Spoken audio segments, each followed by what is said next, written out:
Listeners of Insiders of Omaha podcast, I got a treat for you. Today we have an amazing woman on set in studio with a great conversation. Her name is Lisa Nielsen. She is the owner-operator of Ways Interiors, an amazing story of starting from the ground up and a burn the boats mentality to be able to start an amazing design firm from start to finish and handling all your needs. But on top of that, she has a goal of affecting anybody that she is working with, working for, and changing their lives for the better, or at least evolving their lives and letting them know that the unlimited is possible for them. And I loved hearing about all the facets that she goes through in her own job, her profession, her craft, her family, and where she's at today versus where she was at yesterday. You are going to love this podcast. Tune in, press like and subscribe below. We do cover all expenses of this podcast on our own dime. We are full-time real estate agents here, and we'd love to have your following and also any of your input to make this a better podcast. But I can't wait for you to listen to this. A great experience with Lisa Nielsen from Ways Interiors. Thanks a lot, guys. Have a great day. So you guys are just finishing up kind of a busy time right now and then leading into your other busy time right after Christmas, and people are starting more and more projects, right? Yeah. So as an interior designer, people from my line of work are like, how much influence does an interior designer have on the construction process? Sure. But there's a lot. Yeah. I mean, when we met a few weeks ago, you went in depth. Kind of explain how that maturation process and how you've kind of dove into that world to kind of make a niche for yourself with Ways Interiors. Specifically new construction? Yeah, or new construction or even major remodel, Sure, sure. They're really completely two different animals. Okay.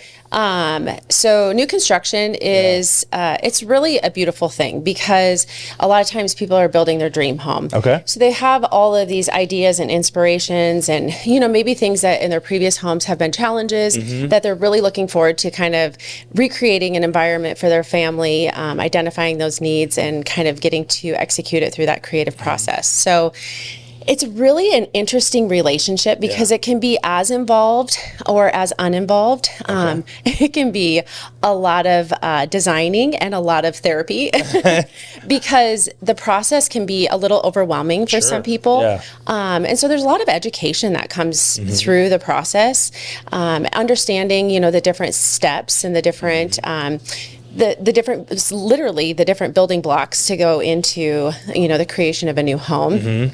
And so we really partner with them to kind of help them learn about different ideas, learn about different products, ways to save money and stay in your allowances, which is really, really challenging. And it can get really difficult for, people to kind of get through the stamina of the building process, both financially and emotionally. And so we're we help kind of partner with them to get them through those different phases. And it can be as involved or as kind of touch base as the client needs and wants. Yeah. So how many designers or how many folks you have working for you now? So it's a team of 8. Yep. So we have a full staff to kind of get you through the entire project, whether, like you mentioned, remodels. Right. I love remodeling. Yeah, it's my passion. That's your favorite. Yeah. Okay, cool. I love it. But so we have various people on our team to help execute the different pieces of the puzzle. Okay. So when a client comes in, how much of it, and they're like, hey, we want help with this, and since you do have a more robust staff, a team, how much is it like, hey, I need to pair the right personality with this person? So we do it a little different. So everybody on my staff works collaboratively on every single project. Oh, cool. I did not know that. Yeah. Okay. So it's kind of a different approach. So can you go in briefly to understand this? So from your knowledge and history, professional insight on this, what do a lot of people do? Like because you said that you guys do it a little differently. Sure. What's kind of more traditional? So some of the other firms will kind of take an approach where they'll match you. Okay. So essentially you come in, and the match might be for a variety of different reasons. It could be personality, budget, style, time, what designers have time for what projects. Cool. So our approach is a little different. So we kind of collaborate on the different the different stages of a project. Okay. And kind of work together to develop the project from beginning to end. Okay. So I lead on every project, communicate my my ideas, my inspiration in my design, ideas for the project, and then the team helps execute those, and I monitor the progress throughout the entire phase. Was that your original goal the whole time? Or does that kind of come to fruition based upon the work you've been doing and it just works better for you guys? I would say it's a little of both. Okay. I would say it keeps things fresh. Okay. It keeps people kind of pushing each other. Oh, And nice. I think the communication that happens when we do that, whether it's through collaboration or challenge, challenging like, hey, like I'm like stuck at a roadblock on this one, or, hey, have you ever thought about this? Or I saw this, on this project, and I really think it would work really great for this client. And so I feel like it just stays fresh and relevant. So it's kind of been, it's been something that just really works. Yeah. And I feel like our clients get a lot of attention through the process because they have the go-to people. They know what each person's role is on our team. And so when they have questions or they have, things that they're wondering about, they have a direct line of communication to get those questions and kind of answers. So you started Waze how long ago? How many years now? So 7 years ago. Okay. And you had mentioned you were going through some transition in life. You just took off this endeavor and kind of got it off the ground. What were some of the 7 years ago, puts us at 2016-ish? 17. Yeah. Okay. So what were some of you're like, oh my gosh, this is never going to work. I mean, so many people listen to our podcast are like, maybe just starting thinking about doing something new. What were some of the things that were going through your head? Like, yes, I want to do this. I have all the support in the world. Or like, I just need something new. What was kind of going through your head when you first started and everything? Oh my gosh, everything. It was really gosh. Well, you had littler kids. Yeah. So You had family, this is crazy. Yeah. So I went through a really, we'll call it hardy divorce. Okay. So I went through a really hardy divorce, and it left me just in a really challenging spot. Yeah. And so I knew I had to do something, and I have always had this passion. It was always a joke. Call Lisa, get her a bottle of wine and she'll help you. Or, totally. You're wondering about this, call Lisa, she'll help you. And I loved it. At the time, I didn't need financial support through it. So it was just something that was kind of like a passion. Yeah. And it was just an outlet. I did it creatively for myself and for my family, and then, for close friends and family. And I always loved it. Didn't feel like work. No. Right. And I'll give a shout out to, Kirsten Booth, Creighton volleyball coach. Okay. She's playing right now. Yep. I love her dearly. And Okay. she's an amazing, inspirational woman. Awesome. But she was a good friend of mine, and she always Still is? Yes. Okay, Oh, good. yes. Yeah, Such a okay, good friend. good. And she always wanted to pay me. And she was like, just help me with this. And I don't have time. And I was like, oh my gosh, no. And so my difficult time kind of happened, and I was like, I think we could maybe work something out.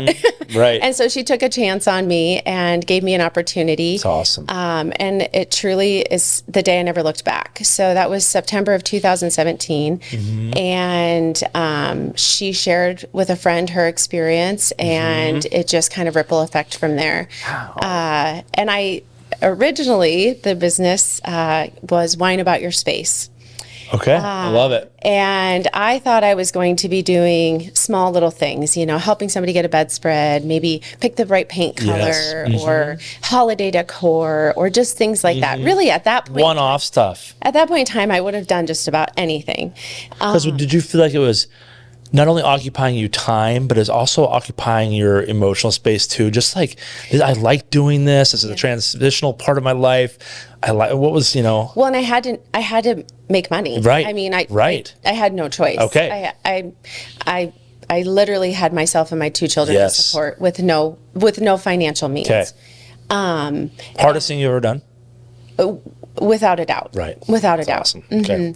And it's possible. And the challenge is you're just constantly pivoting. You're constantly choosing to pivot and change and pivot and change and pivot and change. And so, as I mentioned, I started out with Wine About Your Space, a kitschy little idea, right? And I really leaned on every single friend I had and anybody that could come up with an idea and pay me at that point in time. Yeah. I'm like, yeah, let's do it. I'm here for you. What were some of them? Like, you're like, let's make this work. Yeah. I was organizing pantries. Okay. I was decorating Christmas trees. Yeah. I was, doing kids' rooms. It was literally everything. And sorry to interrupt. Mind you, like, my wife is paying for some of those services as we speak in our home. Like, those still exist. Yes. And then you saw this vision to just like, it articulate even larger and grow some legs to have larger projects, more influence on space. Yeah. And how did that kind of, where the wheels just started turning? Well, like I said, Kirsten gave me this opportunity and she shared. Yeah. And other friends gave me opportunities and they shared. Love it. And before I knew it, it was a phone call for another project and another project. And they evolved and they got a little different. They got a little bigger and they got a little more profitable. Yeah. And then but also more time. Like, more time and more expertise. Yeah. Like, it just doesn't mean you can charge more. You were providing a high level of experience and skill that they didn't have. Well, and I was refining. Yes, so yes. Every client, every call, we refined. We got bigger. We got better. Yeah. We put more processes in place. Okay. We put different staff in place. And I would say, like, the real pivotal moment for me, I got a phone call to do a job, and at the time it was a $3 million listing, and which was considered high luxury at the time. Still is, yeah. Yeah, it still is. Yeah. Prices and things that have changed over the years, and so, but at the time that was a really pretty intimidating price point for me at that time in my career, and. They called me and they asked me to walk through the property, and they wanted to make significant changes with the idea that they were going to be listing and selling. Okay. And it was very, very, very, very, very personalized. So very heavy staging consult that you're like leaning on you for some expertise. And we ended up renovating the whole entire thing, refurnishing the whole entire thing. And then it was featured in Edge magazine. Okay. And I was so excited to see it. And I was really proud of myself. And it was just a really, pivotal experience for me personally and professionally, because I was reading about it and seeing it, and it just felt like a very out of body until I read designed by Nielsen with Wine About Your Space. I thought, man, that doesn't sound right anymore. Interesting. So I thought for a long time, like, how do I want to go? Like, where do I want to go? What do I want to do? This was like a door to a new door, right? And so I decided, that I wanted to stop organizing pantries and stop, decorating Christmas trees. And I really wanted to hone in on elevating people's lifestyles through their living spaces. Love that. And that is where I changed from Wine About Your Space to Ways Interiors. That's awesome. And so Ways stands for Wine About Your Space. Yes. So my roots are always there. Yeah. I won't forget my first projects ever. Yeah. And the gravel and the grind. Yeah. But now, we've developed into a end-to-end process design firm, and we really have. I just elevated the experience for our clients, and it's been crazy. It's been amazing. So when did you make your first hire? Oh, my first hire was my babysitter, and I realized that she decided college wasn't exactly her thing. Yeah. And I was like, well, can you go pick up stuff, and can you help me on installs, and can you this, can you that? And she was, oh God. And this would have been like what year? This would have been shortly after I started in September. Okay, so maybe within 6 months. Yeah. When did you? So for a lot of people will go to a new job, or they'll start something and they realize they just create another job for themselves. When you start to make this first hire, you're replacing yourself doing something else so you can allocate time other places. What were you doing before interior design? I taught first grade. Okay, so you're a teacher. Yes. Very, in a certain way, independent. You have your own classroom. When did you start to recognize, like, hey, I need help here. I gotta find somebody to help with this. I can't be everywhere. Was that a hard transition for you at all, or like learning? The first hire wasn't, so it felt very safe. Okay, so, good. Okay. She wasn't coming to me. It was very organic, I will say. love that, So yeah. it was just like, hey, can you help me? Can you help Sure. me? Hey, can you help me a little bit more? Yeah. Hey, gosh, I really love this. What about you helping me like 40 hours a week, Yeah. like Monday through Friday, Right. full time? And so it was really unintentional, not intimidating, and super organic. That's awesome. I would And it's say, very familiar. You knew her, Yes. which helps so much. yeah, I would say my next hire was incredibly intimidating. Yeah. Why do you think that? Because I was taking somebody that was leaving a career. So she was leaving a position that was secure, Yeah. with benefits. And, it did not fall short on me what I was doing, and so I wouldn't even call it pressure. But I just felt like I felt the impact that I had on somebody else's life. Yes. And I would say that was, again, at that point of leaving the comfort zone. It was almost like the feeling I had when I had to provide for my children and myself. I put myself back into that not need scarcity mindset, but that want. Like, I'm like, okay, I want to give this person a career. I want to give this person a life and a lifestyle, and I want them to like have goals in their life, and I'm going to give them the opportunity to do that and meet that. And it was very it was impactful. Yeah. Yeah. Yeah. That's awesome. Yeah. Is that person still with you? See, that's really cool. Yeah. So that kind of leads me to the next question. With eight women, and I'm just curious.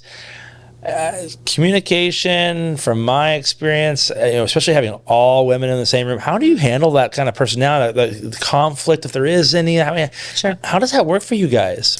So I'm a nip it in the butt kind of gal. Okay. So you'll know where you stand with me all the time. I don't do reviews on a regular basis. Yeah. If I need to have a conversation, we're going to have a conversation. Do you lay that expectation even in the interview process when you're like 100%. vetting? See, okay, that's impressive. Yep. Okay, so you're setting really realistic expectations. Yeah. Okay. And I'm working alongside Yeah. them. So it's very much a collaborative office. There's constant communication.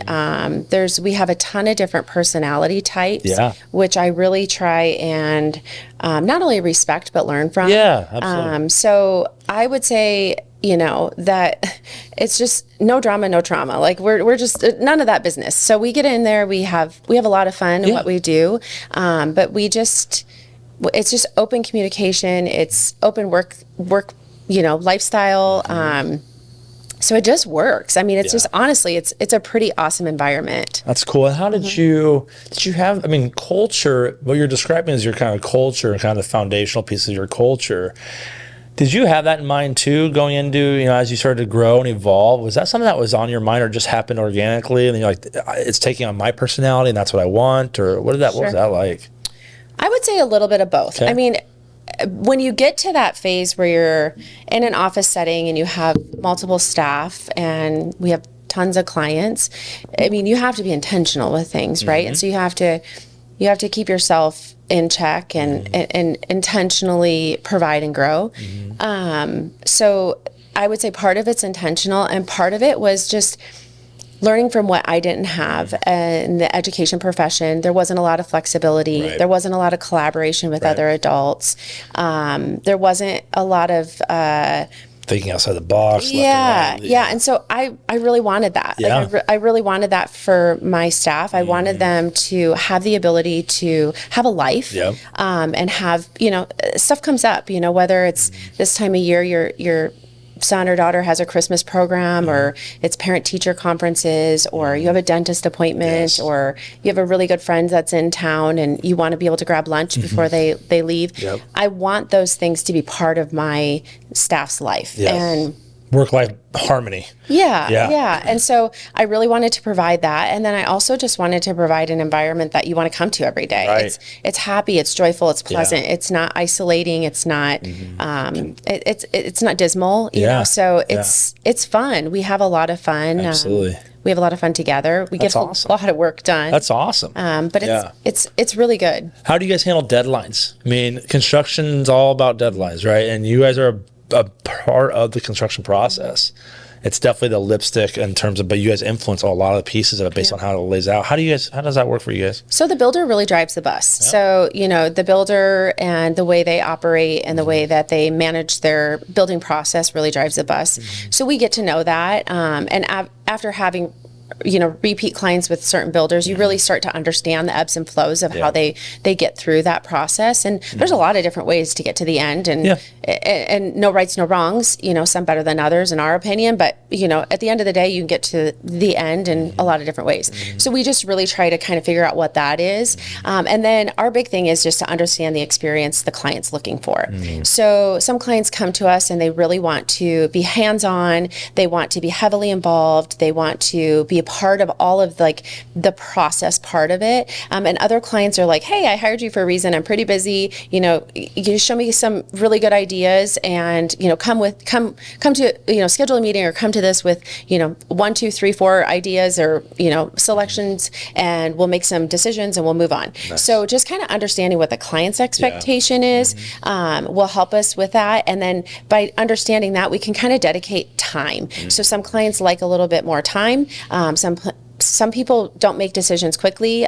Some people need a lot of processing time. Other people are the exact opposite. They make decisions very, very quickly.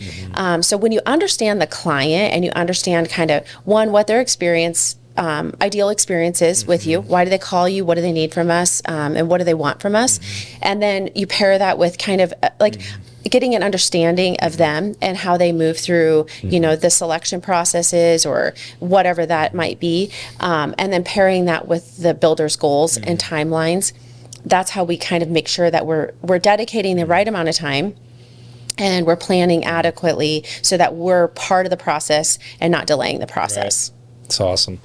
So kind of through the growth of your business, if you were to describe who Lisa was, maybe year one, first 6 months versus where you're at now. Talk about the growth that's had to have happened. I mean, you're running a thriving business, and I mean, there's got to be a lot of kind of aha moments and a lot of self-education that's gone through it. What's that been like?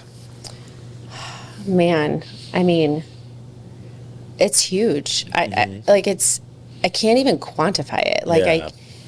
I really.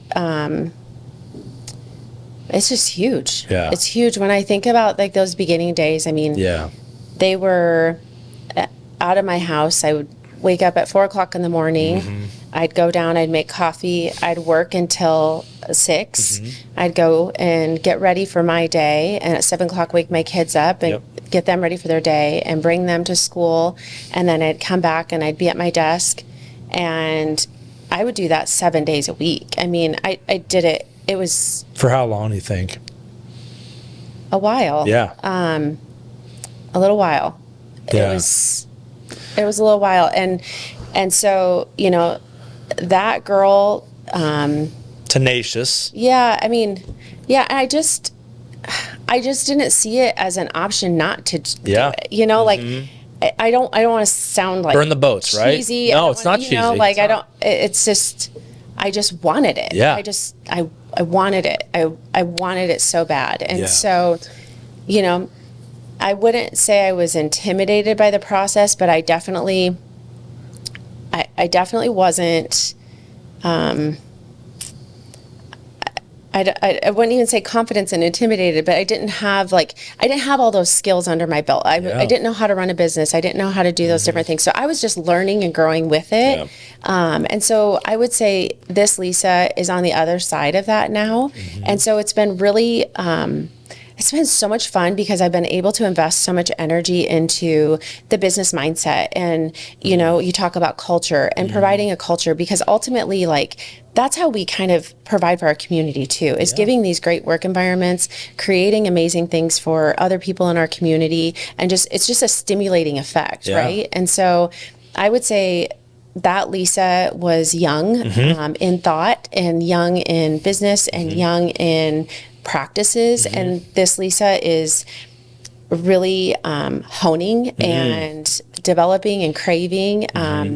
And it's been awesome. Yeah. You know? That's awesome. Yeah. I think you did. Well, one thing I met you a couple of weeks ago, and one thing that you could tell, mentioned culture.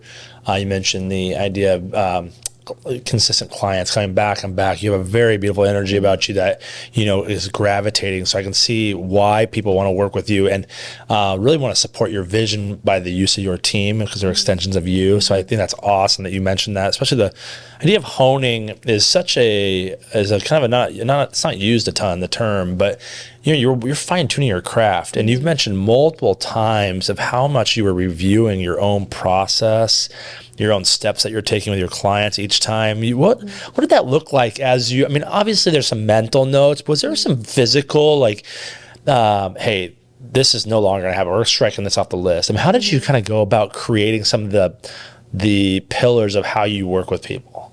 Yeah, I would say like it's kind of a multifold process, right? So the biggest thing for me is like, I'm not scared to stop something now. Awesome. And I'm not scared to start something now. So like, where did that come from? Because a lot of people get wrapped like, press on, just keep doing this and see if it works. Yeah. Where did that? I think when you're freaking on fire and you're like, oh my gosh, I've got to do something, you don't have a choice, right?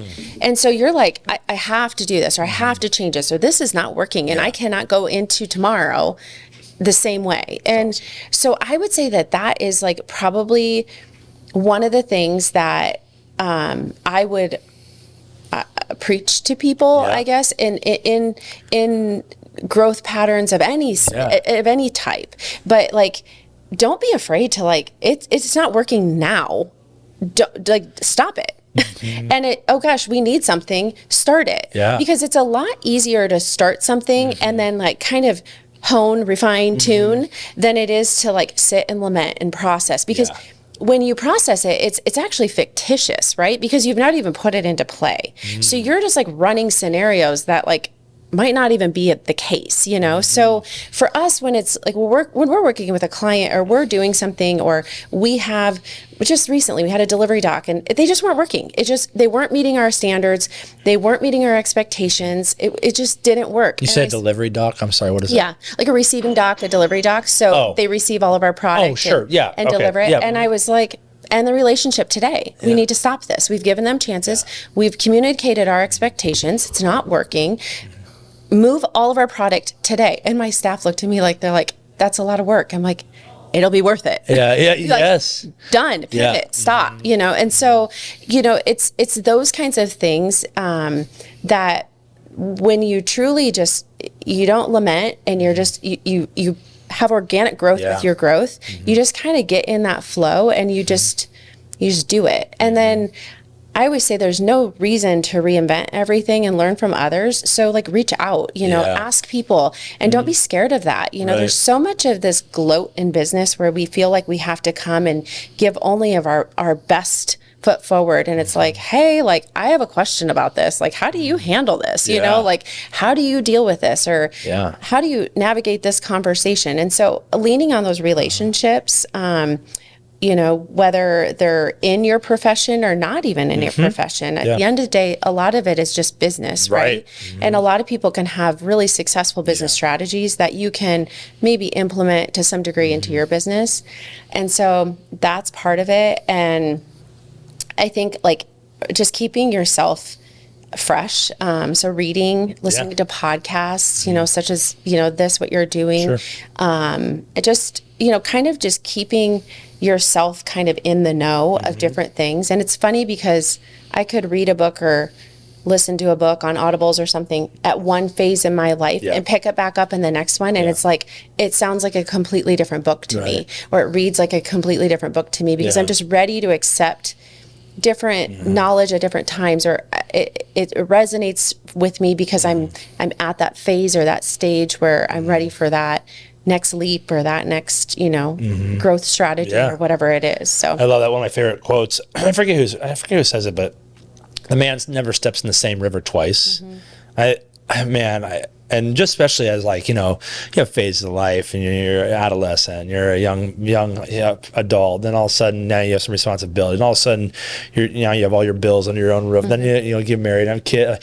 Like each time, the different lessons that meant something way back when mean something different now. And I think that's such a beautiful, refreshing piece of it, because no matter what phase there's always a newness to whatever you're dealing with, even if you've done it before. Because I just think about like coaching sports when I was a kid, like to other younger kids, and then like trying to help my kids with something and trying to coach them. I am approaching this way differently, and I'm just not the same person anymore. You have perspective, and how is that?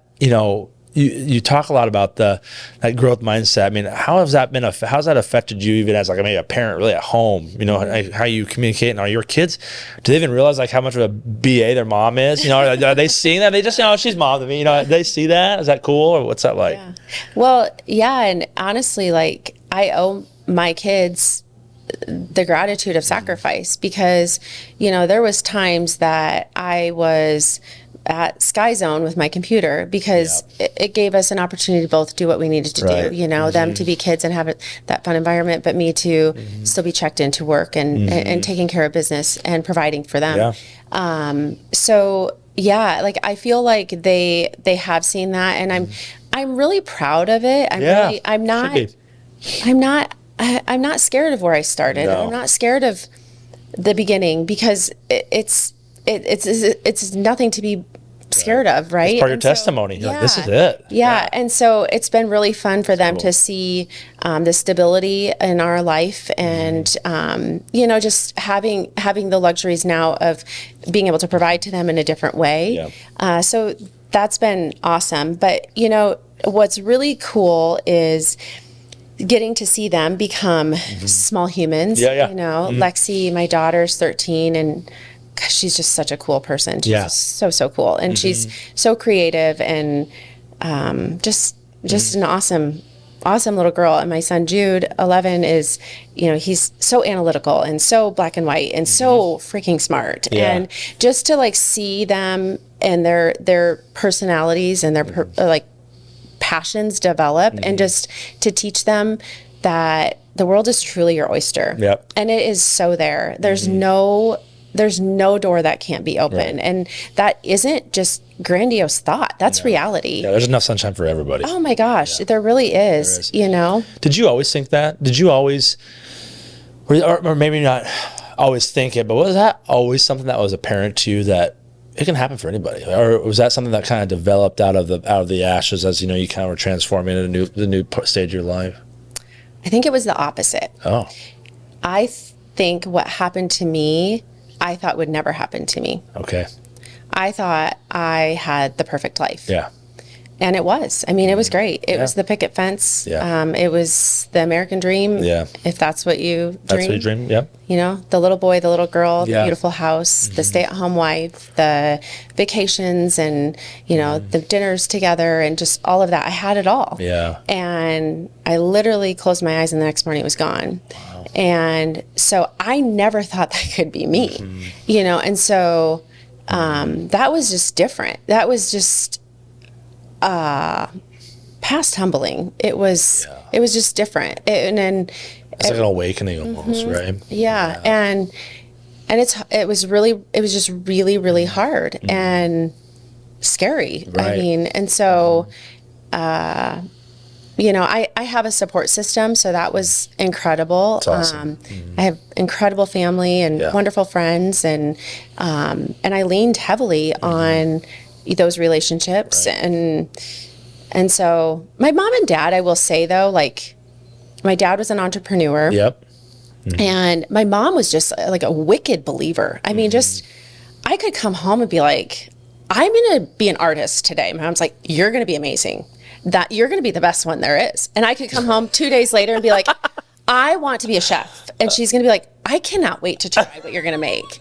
Like, I'm not kidding. She was just like this wicked believer. And support system, no foundation to thought. Like, she was just like, you're going to kill it. You're going to be awesome at it. And so, like, it's so weird to look in reverse, because that's actually a challenging thing for me with my own children. Interesting. Is to like be like, just that non-foundational thought process where you're like, I think my mom, if I would have said, and I never played basketball, but I was like, I'm going to be a basketball all-star, she'd be like, I can't wait. I'll have, the first ticket, and so that, I feel like my mom has just always been that way. Yeah. Just this. Were you guys always close? Yeah, we have a really close family. That's cool. That's awesome. Well, one thing I love, listening to you talk, seeing, some people listen to this, but seeing the reflection through conversation here is when you can see through people when they're talking, you can see they're a fighter. And I think it's awesome because one thing I've noticed talking to people who have gone through challenges and trials, the skilled sailor's not built in the harbor kind of a thing, is they never, or if they do, they are only there a blip. It's never about being a victim. It's about, I've got a responsibility myself. I got to get out of this, wherever this is at. I have to make this work. Whether we've heard something from it. Well, I've screwed up all my relationships with these investors, or I let down my entire my kids, and then or whatever it is. But I think it's amazing. I think you exuded it perfectly just by kind of articulating the way you did. Is that you're looking forward. You're leaning on the sometimes very few people you have. And all of a sudden, the sun comes up again. And we got to go after it again. And if it doesn't work, we pivot. And then if it doesn't work again, we pivot. And guess what? We're going to go to sleep. And it might be with stress, but we wake up again, we do it again. And then you're figuring it out. And I think that is such a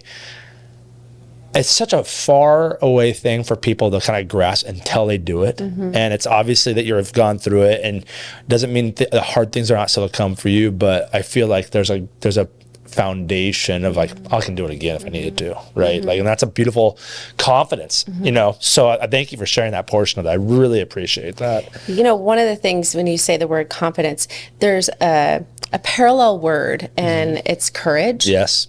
And the difference between confidence and courage is confidence feels good. Confidence is strong. Yeah. It feels good. You have this ability to control yourself. You're in it. And courage is this uncomfortable thing, and so it's when you're vulnerable, it's when you're putting yourself out there, when you're not sure, you're not secure, you're not totally confident, but you're still going to do it with the same exuding passion. I feel like they're the equal energy. For sure. It's just a different feeling. And so I feel like maybe reversing the question you asked me, how is past Lisa different than current Lisa, or something along those lines?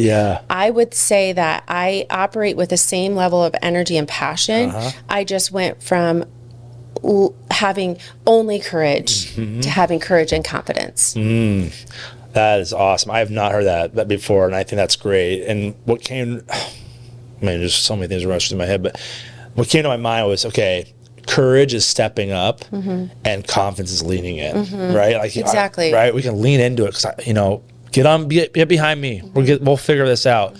Courage is like, well, everybody else is doing this. I've got to step up and do this, And I think that's such that's awesome. I love the anecdotal. I'm a big quote guy, and anecdotal snippets of information can feed my brain really well in terms of how to process stuff. But I think that's a great point. I love that you share that. I'm gonna hold on to that for sure.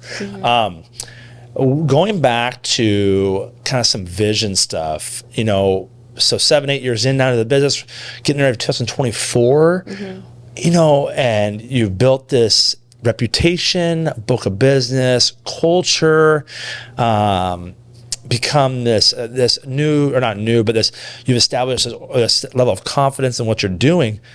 What's next? Is it kind of like, this is great, we're going to kind of keep this going and small movements, or is there more so that you're like, I see some more opportunity here? What does that look like for you guys? I think there's different levels to it. I am not done growing. No, not at all. I love what we do, and I love where we're at, and I don't really see us. I don't think our identity will pivot or change. I don't see that. But I do see us expanding and growing. We are looking, we have another growth thing that we're working on Okay. right now. So I'm super Okay. excited. Hopefully in about a month or two, Okay. we'll be able to roll that out, and Okay. which will give us another opportunity for clients who maybe don't want full service. So they're not willing, not willing. That's not what I want to say, but they don't want that full interior design service or that a la full scale. carte. So we'll have some opportunities for people to kind of have access to different products and stuff like Okay. that might not just be readily available. Sure. So that'll be really fun. I'm really anxious for that. And that'll just be kind of exciting. Yeah. But 2 years ago, well, when I operated out of courage, we'll say, one of the things I constantly told myself is when I had both feet on the ground and I was able to financially support myself and my children, I will give back. Yeah. And I will give back in a big way. Yeah. And I started Ways and Powers 2 years ago, which is the philanthropy side of Ways Interiors. Okay, awesome. Tell us more. And I wanted to start a nonprofit, and I really started to like dig deep into that. Like, I'm like, where do my passions align? What do I want to do? How do I want to make an impact? How do I want to leave, the world a better place? And what is that? And I was like, well, women and children, So we started Ways and Powers, and Ways and Powers stands for Women and Youth Support. And I was like, why in the heck would I want to go and like redo something or do something independently when there's all these amazing people that are already doing things in our community that are outstanding, like crazy cool individuals with crazy amazing hearts and just lines of passion that are just incredible and inspiring. So I was like, I want to meet them. I want to identify what people are already, hustling and working hard to do for our community. And I want to attach myself to them. I want to learn about them. I want to not network, because sometimes the word network sounds like another thing, or it sounds self-serving. Like, I'm going to go to this because I'm going to get something out of it, With these people, But I want to involve myself with them, and I want to attach myself to what they're doing, and I want to learn how to help them authentically, organically, and financially. And so we started Ways and Powers. Okay. It's a huge part of who I am personally, but it's a huge part of my business. And so if you work for Ways Interiors, you better have a heart for some giving, because it's a big part of what we do. So focus on women and children, mainly mothers and daughters, or mothers and kids? No? Okay. Nope. And so we've had 2 events, and we just had an event a couple months ago, and it was a huge success, and the ripple effects are still happening, and it's been super cool. So I see that in my future with my growth, is just continuing to make bigger impacts. So you're using that to raise money. Yep. To fund other people's passions that you're in alignment with. Does that make sense? Is that fair to say? Okay, yes. good. Okay. Now I'm tracking. Yep. And so that's something that I definitely in the years to come see as a big part of it. And then I see continuing to elevate and grow the lives of the women I work with, or maybe a male in the future. I don't know. It's whatever that is. But I want my staff to have amazing lives, and I want them to reap the benefits of having that mindset of it's all possible, And so I want my staff's careers to get better and better, and provide them with better lifestyles or things that make them excited, and so that's super important to me. And then other than that, like, I just want to make really kick-ass spaces. Like, you love that. You walk in like, Oh yeah. Like, I want to travel more to get inspiration. I want to see more of, what's leading the industry in design, and what pushes the envelope, and what are the people on the coast doing? What does new construction look like there? How are they living? It's so cool. It's so inspirational, just to be able to like see it and touch it and bring it back to your clients and provide that for them, so that's really fun. A couple questions that are kind of more anecdotal. How is AI changing your space, or is it? Or are you using it at all? Like, what's that look like for you? We use it, I would say, more in administrative ways, not necessarily in design. Yeah. I think what's going to be cool about AI, and we just have to embrace it, right? It's just a tool, right? Why fight it? Why talk negatively about it? It's here. So, like, how are we going to use it, or how are we going to understand what's out there so that we can show our clients, hey, here's the two perspectives of how you can get to the end result. So I think I see AI kind of coming into design in maybe like a global and just in the industry in kind of exposing people to like what their spaces could look like, as far as like you can have quick access to change. Right. You can Great visuals. Yeah. And so I think it just educates the client. It gives them kind of a springboard. A lot of people can't visualize things. And they can't articulate it either. No. And so it doesn't need to be an intimidating thing. No. Like, it's awesome when a client's like, hey, like, I really love this kitchen. Like, I mean, how much easier was your job when Pinterest became popular? Yeah. It exposes people to ideas, and it broadens your mind, and so visually, a lot of our clients, it's a really challenging thing for them. So you think you're speaking the same language, and you're just really not. And so by seeing images or showing them the actual physical images of their space with the transformations you're proposing, it allows them to come on board with you. It gives you an opportunity to gain their trust, because you're making a huge impact in their personal environments. And so it's a trust thing. And sometimes it's intimidating when they make that phone call. They don't understand maybe what they're getting into. And there's some, I don't want to even call them negative, but there's just some perceptions of what it's like, oh, it's going to be so expensive, and oh, they're going to make your house so that it's not even livable or cozy, or, whatever that might be, or, oh, they're never going to listen to you, or they're going to push you to buy things you don't necessarily like or want, or whatever that is. And it couldn't be further from the truth, but those are just some of those maybe interfering perceptions that we sometimes have to break through to kind of show the client, hey, you can trust us. That's not our goal. Our goals actually are to align with what your goals are, and quite the opposite. Like, if they don't win, I think I'd like to go in a little deeper on that, because you said, most people are like, oh, I could never hire an interior designer to do that. Oh, and there's a lot of these hang-ups, these barriers, these hurdles that you have to get past. So you mentioned a couple of them. Oh, it's going to be way too expensive. Which it is a luxury service. This is something that you're going to pay for, but they're providing a service. They're going to make it unlivable. It's going to be too stuffy. It's going to be out of date in a year. What other stuff do you have to overcome in terms of objection wise, or that you would like the public to kind of just tamp down the idea that that's not really the way it is? Sure. So let's just bite it off in chunks. So financially, it's going to be too expensive. So like you said, it is a luxury service. It can be as expensive as you want it. Yeah, totally. Right? But we're incredibly transparent. And this is what I do every single day, all day long, right? So if you're going out to, we're blessed to have Nebraska Furniture Mart here. A lot of people have kind of their opinions about it. But honestly, my gosh, we have access to so many different furniture lines and so forth. So it's a very cool thing. But for instance, you might go down to Nebraska Furniture Mart and you have your two kids along, and it's a Sunday afternoon, and it's a complete disaster, right? So I know what word you wanted to use, and I was right there with you, but disaster works. So you're walking around, you're sitting on stuff. Do you like this? I don't know. Somebody comes and talks to you. What do you think? And you're like, I don't know. And and it's a non-productive use of your time.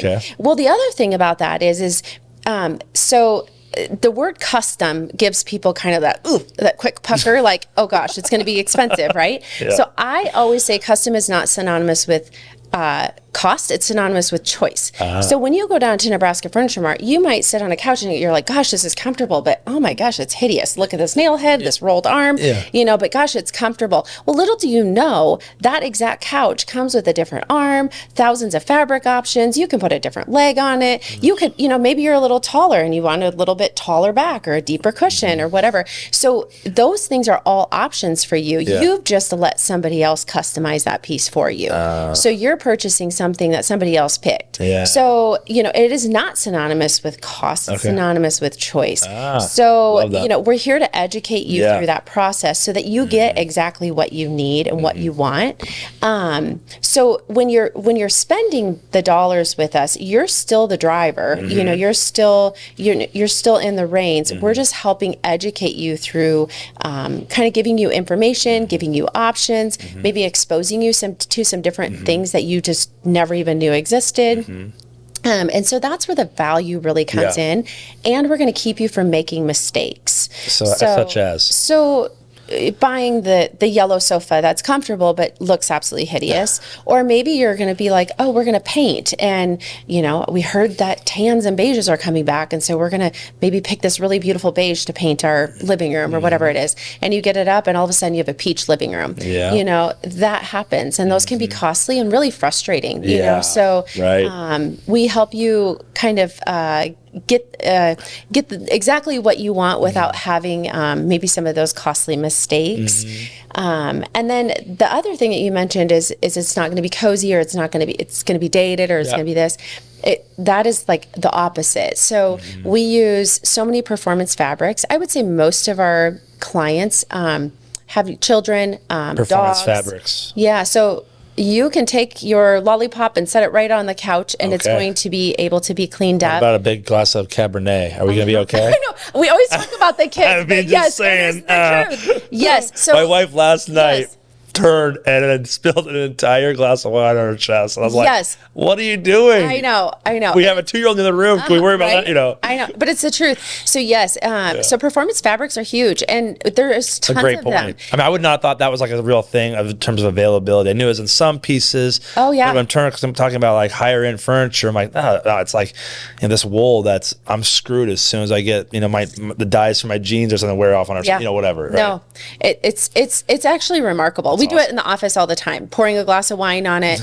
We did one with like a bomb pop to let it completely melt. Like, and it's incredible. Nobody believes you until they see it, and they're like, oh my gosh. It's so. The worst is the chocolate that falls out of the cookie, and then all of a sudden it gets sat on and smudged, and then all of a sudden you're licking your finger with a napkin and you're trying to rub it. That's the worst. Yeah. Or even just, we're pretty habitual creatures. And so we tend to sit in the same spot on a furniture piece, whether it's a chair or a sofa. And so just that repetitive use, the body oils and things like that. So it might not be the red wine or the chocolate, but it's just great point. It's just the longevity of the piece. And when you're investing in a piece at any price point, you want to make sure it's going to last until you're a good suit. You're done. Yeah. And so, it might require a little maintenance. You might have to get out a hand upholstery cleaner or something like that, but it's going to come clean for you. So your furniture piece is going to, it's going to live up to your standards and your lifestyle. I think one thing that kind of the theme for the financial, and then also was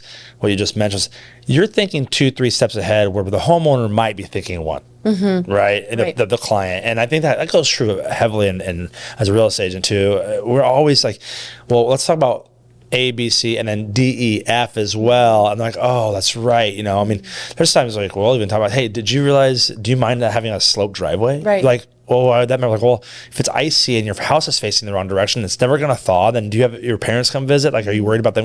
I'm like, oh my gosh, I'm not making a mountain out of a molehill, but they like, oh, I wish we hate that about our current house. I'm like, exactly. So that's something we can think about, Well, and that's an education piece. And I think that's where you get their trust. And I think that's also where that relationship starts. Yeah. You're like, that's like when we meet with a client, like, I want to know how you live. I'm not here to be nosy. I'm here to educate myself so that I can provide the experience you want and the space that you need to meet your lifestyle standards. Whatever that is. Maybe you entertain all the time, and maybe you don't really like company in your home. Maybe you let pets on the sofa, and maybe you don't. Maybe you don't have pets.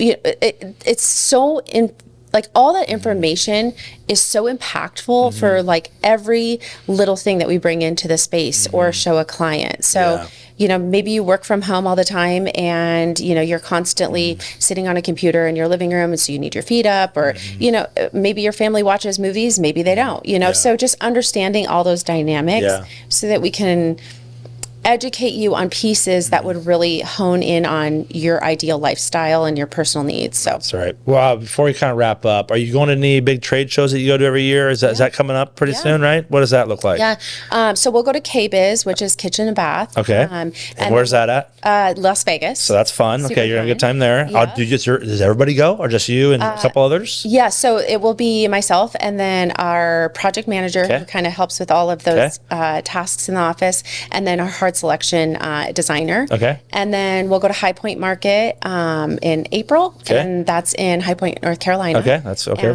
It's super fun. That's the king, or that's the mecca of furniture in the United States, is North Carolina, right? Yeah, it's so fun too. Yeah. It's just like so fun to collaborate with so many other designers. And are you reaching out to other people out there across the country? Like, how does that? Do you guys do a lot of that? Like, kind of just check in on things, or just the shows? Or yeah, I mean, I feel like you just naturally gravitate towards certain people. Like, you're like, hey, you're cool and you do cool things, and I'm kind of interested in how you do business and what you're doing. So, is there anybody like on Instagram? You're like, oh, are you going to High Point? We're going to be there. I'd love to meet you in person. Does that happen? Yeah. So I have different people I follow, and it's pretty cool. Like, they do a lot of different, just like pop-up speaking engagements and stuff like that. And so it's really breakout group stuff. Yeah.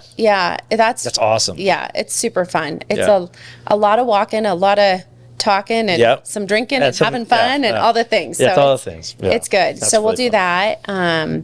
And then other than that, we do a lot with like our vendors and stuff like that. So they, I don't know, we do a lot of different things, whether we're going to Chicago and going to some of the different showrooms there and doing some different things, throughout the year. So it's fun. That's awesome. And well, kind of as we wrap up, first of all, this has been awesome. I have another 100 questions I could talk about, but I think one of the most beautiful things about your story is just what you've shared here today. For people that, I think a thing that's hard is whatever they might be going through, or they were looking for a change. What kind of advice would you give somebody, from where you started to where you're at now? What would you tell somebody who's like, gosh, that I'm thinking about doing this. I don't know if I should do this. What does that look like for you? How would you express that to them? So I would say start. Yep. So you never know how to change something, or you never know how to refine yourself until you start. Because every story you tell yourself is a lie, whether it's good or bad. Like, oh, I'm going to be amazing, I'm going to have all this. Well, you might not, and you might suck, and you might have to figure it out, and you might have to go at it again a little differently. Yeah. And maybe you're a limiting person where you're like, oh my gosh, I'm never going to make enough money. Right. Nobody's ever going to hire me. I'm going to look like a fool.